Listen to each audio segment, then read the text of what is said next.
Now, another point. What is the relationship between symbol and sound?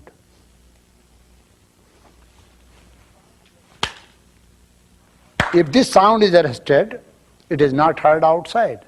It is heard up to certain space. That symbol, this sound, will definitely make a pattern. This will make different pattern because this will make different pattern. This will make different pattern. Every sound has its pattern, means its form. So form and sound are mingled. Who produced the form? Sound. Who produced this whole material world? Sound. What is that sound? God alone knows.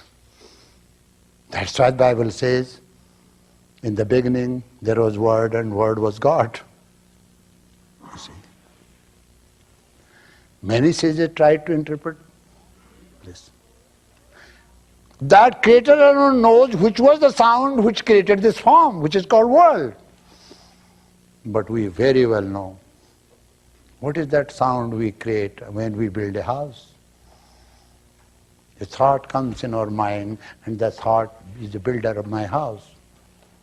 And that thought mingles with the thought of my wife, and then my children, and then my neighbors, and then my architects, and it becomes a house.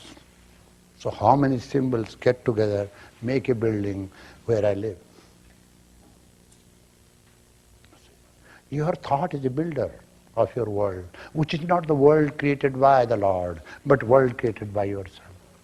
You have a problem not from the world created by the nature, but the world created by you.